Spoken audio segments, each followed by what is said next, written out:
right, welcome back to another Drawing in the Dark. My name is Levi Smith. I draw and tattoo for a living, and this episode we are going to be drawing something of a robot, mutated robot. I don't know. It's going to be a robot. And yeah, and as we get into it, as usual, what I typically do is start off really light. Some of this might be a little too hard to see initially.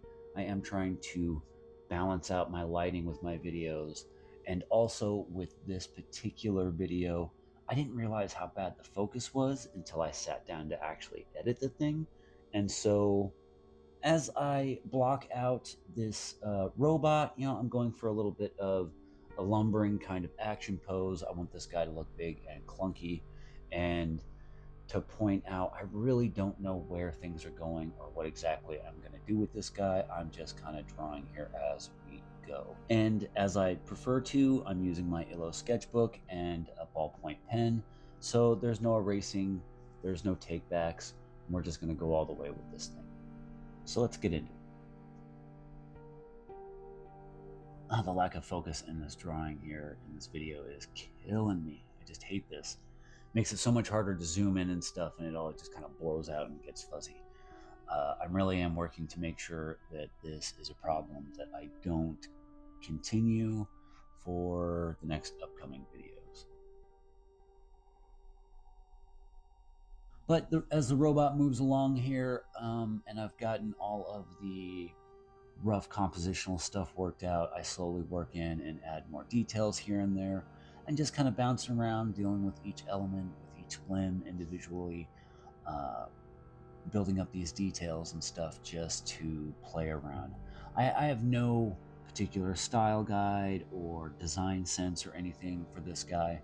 So even as I go, I'm just kind of like trying to figure out what I want, what the solutions are and stuff here and there.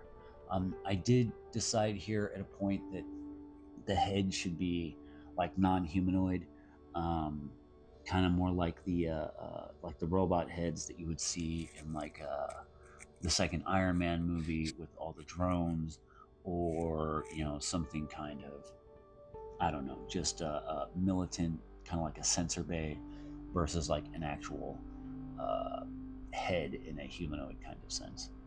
But yeah, just a big bulky tank of a dude here with like these weird shield gauntlets, crazy spikes and stuff, like these antenna spikes all over his shoulders. I don't know what those are. I just felt like throwing them in, trying to give this guy an extra little quirk.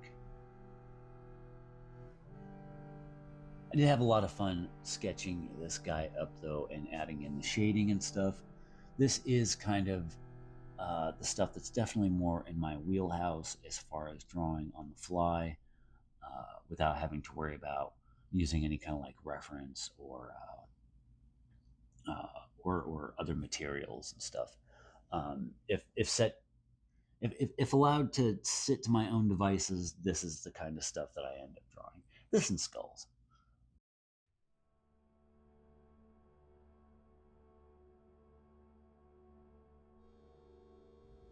And yeah, when we get the shading and stuff in here and it starts to get a little bit darker. And yeah, just the power of contrast. It just pops everything out, creates a lot of volume, builds on a lot of depth, and that's really when things start to get more interesting as far as just looking at this thing. So for my topic for this episode, I wanted to talk about style. It tends to be a perennial question all over art groups and stuff throughout social media platforms. There's usually a talk, especially amongst newer artists, younger artists, who are concerned about their style, finding their style, discovering their style, how do they get to it, kind of thing. And the style is a strange kind of creature in art, really. I mean, what is style? I mean, I don't know, it's kind of hard to just directly put it into, I guess I could use like an Oxford dictionary or something like that definition, but really what style is the nuance, the idiosyncrasies, the shortcuts, and expressive elements that a creator tends to use in their work, sometimes intentionally and sometimes not intentionally. especially the newer, the younger artists and stuff, as they're getting into whatever craft they're getting. And so, with the topic of finding your style, I don't think that style really is something that's found, but sort of developed over time. And I think understanding style is easier after you think about where style begins and, even more importantly, where it ends. So, style begins, at least in my opinion here and in my experience, style begins with the expression of the self and typically is clumsy and awkward at first. It's a path to perfect representation in visual art, particularly, that is kind of like what style is. We're always trying to reach a more accurate representation of what it is that we're trying to express in our art, in our painting, our drawing and stuff. I think to some degrees this is true for like music and other creative forms, but then perfection becomes even more subjective. Where at least perfection in a visual sense tends to be like photorealistic. And so, with that kind of objective measure, when you're drawing characters, figures, backgrounds, landscapes, stuff like that, there is an inherent reach towards that kind of photographic, perfect representation. And a lot of that comes from skill development, researching and practicing a whole variety of various elements like proportion, perspective, lighting, texture, stuff like that. And as you develop into harnessing those as skills, then that will inevitably affect your style and move you closer towards a kind of realism in your visual expression. And that's really where the end of style exists, is with photorealism. So when the expression of a visual piece is more focused on the technical craft and accuracy of that physical, realistic representation, it kind of loses a little bit of the emotional expression. But then, of course, that can lead back towards, once you achieve those technical skills of photorealistic expressions, then you can, move back into a more subjective, more emotional, more inspired or fictional kind of expressions, then and then put that technical skill into that, so that your elf and dragon drawings look even more realistic, because you've developed all of these technical skills to develop to portray a more direct realism. But in a simpler sense, though, style is the shortcomings and shortcuts of technical accuracy, whether they're intentional or by inexperience. Because often with many artists, that lack of photorealistic style may be intentional, especially with, say, like comic book illustrators, where an artist will develop a style that uses these shortcuts as signature elements of their work, and that either keep the process simplified or fast enough to produce work at a pace that's required by publishers or even deadlines. And so one of the more difficult parts of style is developing one intentionally by copying and studying other artistic styles and intentionally using elements of those other styles. Now, there's nothing inherently or particularly wrong with this process. In fact, a lot of companies will often request or require that artists use a house style or follow style guides to maintain a consistency in their products. That can be seen with a lot of larger visual companies and stuff that want to use a consistent style across a number of publications, or even when someone's working in, say, animation, where the work that you end up doing has to mesh seamlessly with the work that other artists are doing. So everybody has to be working within the same style. And in fact, developing many signature styles into your artistic skill set, which is that step far beyond just trying to discover a personal style, will make you a more marketable creator, and eventually lead you into the conclusion that style is kind of irrelevant as far as the overall artistic pursuit. That mastery includes mastery of not just technical rendering aspects, especially in visual art, but the incorporation of a number of ways of portraying stylistically uh, that expression, so that style becomes another tool in your skill set, as I've mentioned previously. And you'll also realize that styles will change naturally: skill, exposure, context of the work at hand. Um, and then that may lead someone to decide to use a different stylistic representation, a different use of form, a different use of lighting or tone or depth of line work, how heavy the line work, how simplified the line work is. There's a lot of conditions then where the context of what you're working will influence that style, uh, that leads towards a better expression towards what you're trying to work on. Having a bubbly, happy, cartoony style isn't really going to lend itself well, typically, to, say, like a horror type story. Um, but not saying that it couldn't. But then at the same time, a real dark, moody, kind of style and representation isn't always necessarily going to lend itself well to a happy-go-lucky kind of story. Now, the juxtaposition of those kinds of elements might be interesting in and of themselves, and finding ways to make them work, but in a general sense, these are the things that we can use style to direct uh, the expression and the context of the work that we're working on. And so, style isn't itself something that is, at least at least in the early stages, just something that you can kind of impress upon yourself. At first it's developed, it's evolved, it's iterated, and then you kind of land at a place within your style where you can start trying to move out of the shorthand kind of solutions, or embrace them and lean into them. And then from there, becoming more familiar with other styles and other processes and other methods, then choosing to incorporate or leave out other solutions that you find along the way. A lot of this is research, study, and practice, because watching people draw, looking at drawings, is not enough in the sense of actually making the drawings, actually physically doing it.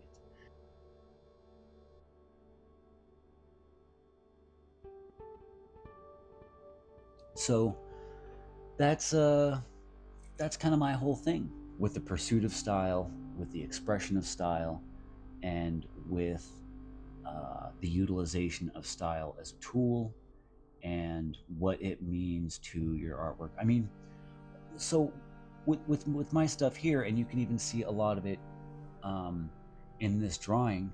I have developed a lot of, especially as a tattoo artist and wanting to be a comic artist, and getting into digital illustration fairly early on in my career. Uh, all of that has kind of influenced what I want, what function I need my illustrations to provide. Readability, clarity, easy to work with in certain situations, how well the images are aged tattoo wise, the openness of a lot of my work.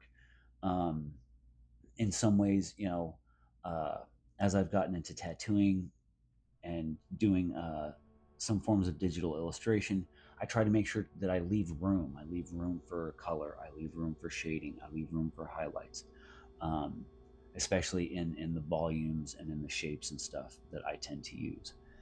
And then from there, then adding in finer, more subtle kind of details and volumetric cues, shading, texturing, stuff like that. Um, so my style has developed in a lot of ways in a utilitarian kind of aspect, to meet the needs of whatever illustrative task I have been working on at any given particular situation. But also, though, then that tends to bleed into other stuff. So the things that I have developed as drawing solutions for, say, drawing comic books, has bled into designing for tattoos. And then the same thing, designing for tattoos, there's a lot of considerations that have bled into my work drawing for comic books. And so these are a lot of things that tend to kind of move back and forth and evolve and iterate.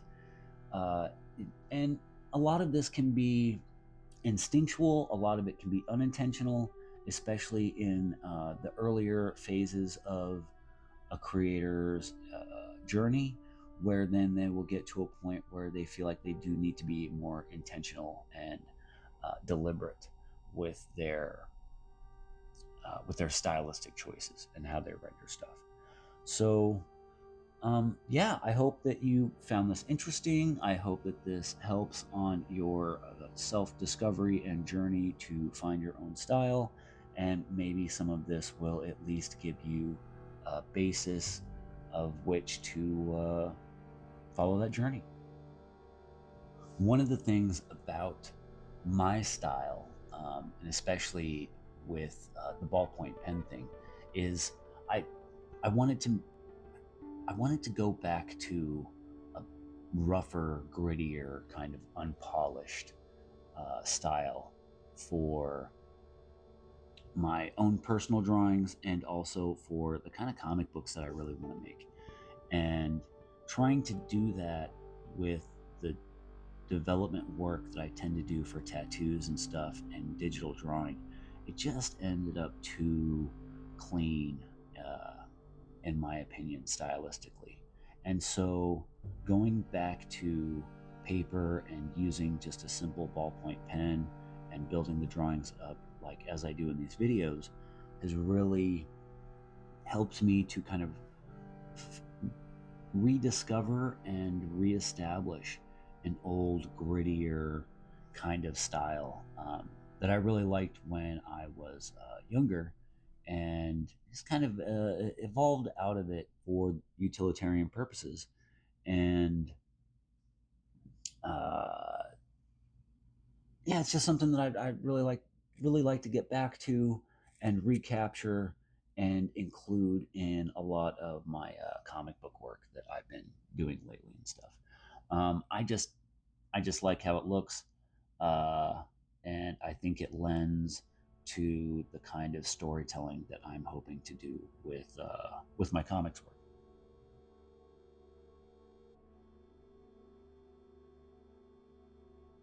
And that process to me is one of the biggest motivations uh, that I have for this pursuit, is always trying to get better, always trying to figure out how to draw the stuff that I'd like to draw and see, and doing that labor, doing that work, doing that research, developing the skill within myself so that I could produce these kinds of images that I enjoy seeing and producing without the need of, say, somebody else or another agency, such as like AI or something like that, to do it for me. As my foundational philosophy with artists want to do the work, they want to make the art. Anybody who doesn't want to make the art, regardless of how much they enjoy art or commission art or support art, um, aren't artists. That's the line. The line between artist and not artist is whether or not you want to be making the work, whether you want to be painting it or sculpting it or composing it or whatever.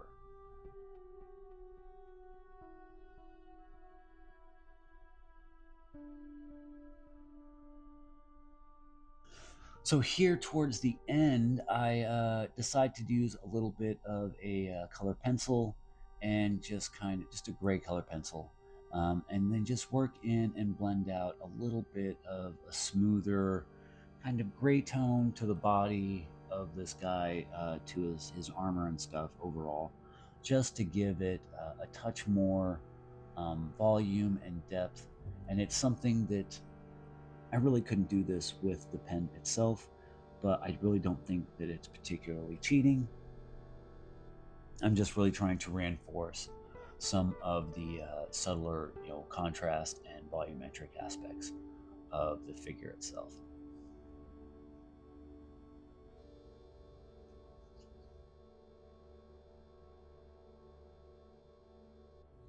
And then there he is. I don't know what to call him. I don't know if he deserves a name or not, but here is this weird robot digging through some rubble, jumping around maybe, or landing, or something. Maybe he saw something cool. Maybe something's after him. I don't know. But here he is. So thanks for watching the video and following along. If you have gotten this far, why don't you give me a like and a subscribe? That would help a lot with me making these videos and getting more of them produced.